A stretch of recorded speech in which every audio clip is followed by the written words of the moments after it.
امریکی اخبار new York Times نے سابق ایرانی صدر محمود احمدی نژاد کے حوالے سے یہ دعویٰ کیا ہے کہ وہ ایران میں اسرائیل کے رجیم چینج منصوبے کا حصہ تھے اور اسرائیلی خفیہ ایجنسی موساد سے رابطے میں تھے، جبکہ ان کی موساد کے سربراہ سے بھی ملاقات ہوئی تھی۔ اس حوالے سے نیو یارک ٹائمز نے اپنی رپورٹ میں لکھا ہے کہ 2024 کے اوائل میں ہنگری کے شہر بوڈاپیسٹ کی ایک یونیورسٹی کے ریکٹر کو ہنگری کی حکومت کے ایک اعلیٰ عہدیدار کی جانب سے ایک چونکا دینے والی درخواست موصول ہوئی۔ اس عہدیدار نے لوڈوویکا یونیورسٹی آف پبلک سروس کے ریکٹر پروفیسر گاجلی ڈیلی سے کہا کہ یونیورسٹی میں موسمیاتی تبدیلی پر ایک کانفرنس منعقد کی جائے اور اس میں ایک انتہائی غیر متوقع شخص کو مدعو کیا جائے، یعنی ایران کے سابق صدر محمود احمدی نژاد کو، جنہیں دنیا بھر میں شدید تنقید کا سامنا رہا ہے۔ اس سے بھی زیادہ حیران کن بات اس درخواست کی وجہ تھی۔ عہدیدار نے پروفیسر ڈیلی کو بتایا کہ موسمیاتی تبدیلی کی یہ کانفرنس اصل میں صرف ایک پردہ ہوگی تاکہ محمود احمدی نژاد بوڈاپیسٹ میں اسرائیلی انٹیلیجنس کے اہلکاروں سے خفیہ ملاقاتیں کر سکیں۔ حالانکہ اسرائیل وہ ملک ہے جسے احمدی نژاد ہمیشہ اپنا کھلا دشمن قرار دیتے رہے تھے، اور پروفیسر ڈیلی جانتے تھے کہ ایسی دعوت نہ صرف ان کی اپنی ساکھ بلکہ یونیورسٹی کی شہرت کو بھی نقصان پہنچا سکتی ہے۔ لیکن انہوں نے ایک انٹرویو میں کہا کہ انہیں یقین تھا شاید وہ ایسی کوشش کا حصہ بن رہے ہیں جو انسانی جانیں بچانے میں مددگار ثابت ہو سکتی ہے۔ انہوں نے کہا کہ آپ کے سامنے دو دشمن ہیں اور اگر یہ دونوں ایک دوسرے سے بات کرنا چاہتے ہیں تو بہتر یہی ہے کہ آپ ان کی بات چیت ممکن بنانے کے لیے جو کر سکتے ہیں وہ کریں۔ 2024 میں احمدی نژاد کا اس یونیورسٹی کا دورہ اور پھر اگلے سال ایک اور دورہ دراصل اسرائیل کی کئی برس پر محیط اس خفیہ کوشش کا حصہ تھا جس کا مقصد انہیں اپنا انٹیلیجنس ایسٹ بنانا تھا تاکہ مناسب وقت آنے پر انہیں ایران کا نیا حکمران بنایا جا سکے۔ اس آپریشن سے باخبر امریکی اور ایرانی حکام، جنہوں نے حساس انٹیلیجنس معلومات کی وجہ سے شناخت ظاہر نہ کرنے کی شرط پر گفتگو کی، ان کے مطابق یہی اس منصوبے کا بنیادی مقصد تھا۔ احمدی نژاد کو اپنے ساتھ ملانا اسرائیل کے لیے اس قدر اہم تھا کہ 2024 میں اسرائیلی خفیہ ایجنسی موساد کے اس وقت کے سربراہ ڈیوڈ برنیا خود بوڈاپیسٹ پہنچے اور وہاں احمدی نژاد سے بالمشافہ ملاقات کی۔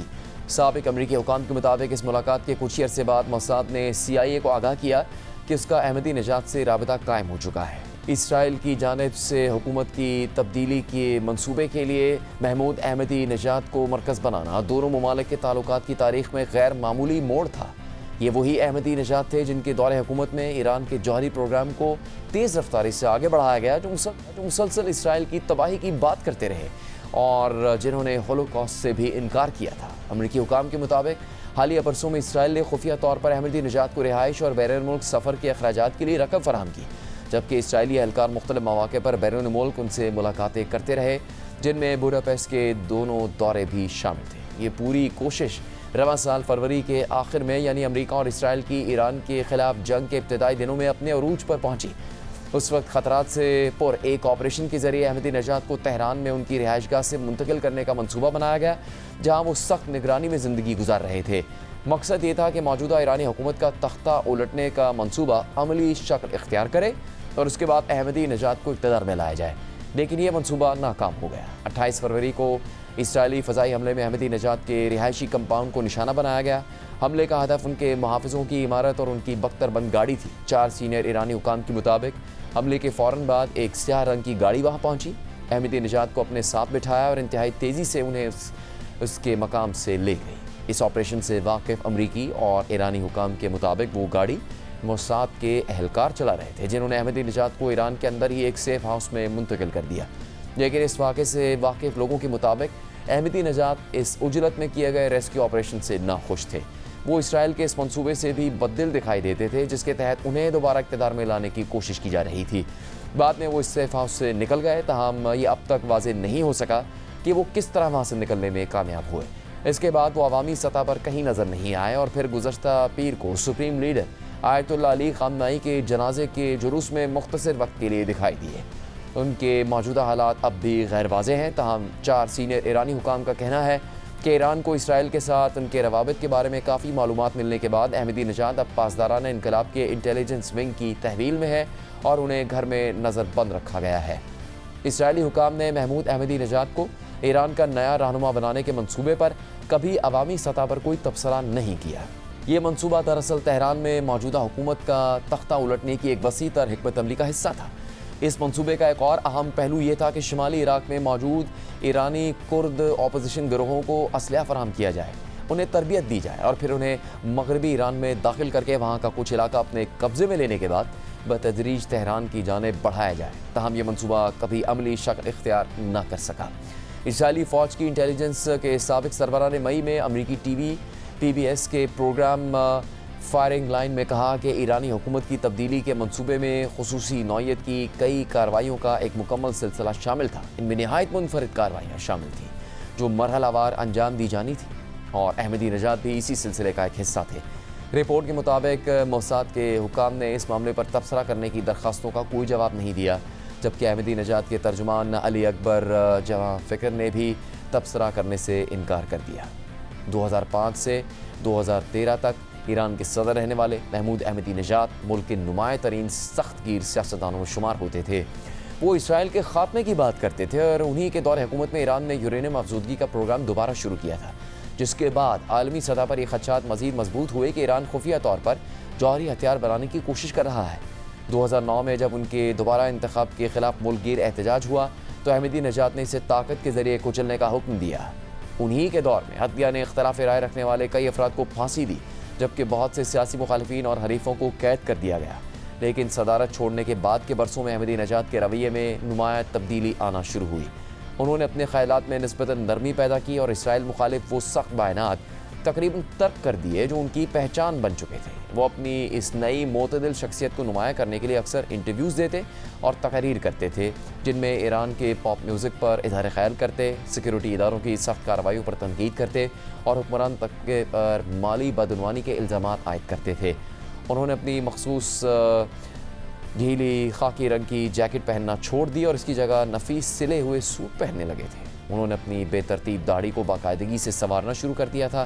بظاہر چہرے پر بوٹوکس بھی کروایا گیا اور انگریزی زبان سیکھنا بھی شروع کر دی۔ تہران میں اپنے دفتر میں وہ ہر صبح کئی گھنٹے تک عوام سے ملاقاتیں کرتے تھے۔ عام لوگ اپنے مسائل لے کر ان کے پاس آتے، جن میں بعض سرکاری محکموں کے پیچیدہ معاملات میں مدد چاہتے تھے۔ کبھی کبھار احمدی نژاد مختلف وزارتوں کو خطوط بھی لکھتے اور درخواست گزاروں کے لیے قرضوں کی سفارش کرتے تھے۔ وہ ملک بھر کے مختلف شہروں اور دیہی علاقوں کا باقاعدگی سے دورہ کرتے اور اپنے حامیوں سے ملاقاتیں کرتے تھے۔ احمدی نژاد کی ایرانی حکومت کے ساتھ تعلقات پیچیدہ نوعیت کے تھے۔ ایک طرف ملک کی اعلیٰ قیادت انہیں سیاسی طور پر محدود رکھتی اور ان کی نقل و حرکت پر پابندیاں عائد کرتی تھی، لیکن دوسری طرف انہیں سپریم لیڈر کی اعلیٰ مشاورتی کونسل میں بھی شامل رکھا گیا، جہاں دیگر سینئر شخصیات کے ساتھ وہ بھی رکن تھے۔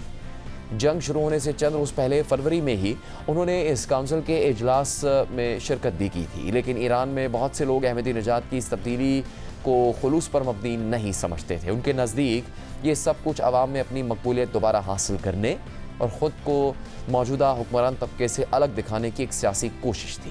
اس کے باوجود ملک کے محنت کش اور کم آمدنی والے طبقے میں ان کی ایک مضبوط حمایت موجود رہی اور ان کے قریبی مشیروں کو یقین تھا کہ احمدی نژاد ایک دن دوبارہ اقتدار میں واپس آنے کا ارادہ رکھتے ہیں۔ رپورٹ کے مطابق احمدی نژاد کے سابق قریبی ساتھی اور سینئر مشیر عبدالرضا داوری نے ٹیلی فون پر گفتگو کرتے ہوئے کہا کہ ان کے احمدی نژاد سے کئی برس پہلے اختلافات پیدا ہو گئے تھے، لیکن انہوں نے کہا کہ احمدی نژاد یہ سب پیسے کے لیے نہیں کریں گے، ان کے پاس دولت ہے، ان کا ایک وسیع معاشی نیٹ ورک موجود ہے، وہ یہ سب صرف اقتدار کے لیے کریں گے۔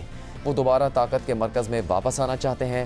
احمدی نژاد کے انتہائی قریبی حلقے سے تعلق رکھنے والے ایک شخص کے مطابق احمدی نژاد نے اپنے چند قابل اعتماد ساتھیوں اور رازداروں کو بتایا تھا کہ وہ غیر ملکی طاقتوں کی مدد سے ایران کے مستقبل کے رہنما بننے کی خواہش رکھتے ہیں۔ اس شخص کے مطابق 3 مرتبہ صدارتی انتخابات میں نااہل قرار دیے جانے کے بعد احمدی نژاد اسلامی جمہوریہ کے موجودہ نظام سے سخت مایوس ہو چکے تھے۔ انہوں نے یہ نتیجہ اخذ کیا تھا کہ جب تک موجودہ نظام برقرار ہے وہ دوبارہ اقتدار میں نہیں آ سکتے۔ اسی شخص کے مطابق احمدی نژاد کو یہ بھی خدشہ تھا کہ اگر جنگ ہوئی اور حکومت تبدیل ہوئی تو امریکہ اور اسرائیل شاید کسی ایسے اپوزیشن رہنما کو اقتدار میں لے آئیں گے جو برسوں سے ملک سے باہر ہے اور ایران کے زمینی حقائق سے واقف نہیں ہے، جس سے ملک مزید عدم استحکام کا شکار ہو جائے گا۔ احمدی نژاد نے اپنے قریبی لوگوں سے کہا تھا کہ وہ روس کے سابق صدر بورس یلسن کی طرح ایک اصلاح پسند کردار ادا کر سکتے ہیں اور اگر وہ اقتدار میں آئے تو ایران اسرائیل کو تسلیم کرے گا اور صدر ٹرمپ کے ابراہم اکارڈز کے تحت اسرائیل کے ساتھ تعلقات معمول پر لے آئے گا۔ اسرائیلی انٹیلیجنس ادارے اسی دوران احمدی نژاد اور ایرانی حکومت کے درمیان بڑھتی ہوئی خلیج پر گہری نظر رکھے ہوئے تھے۔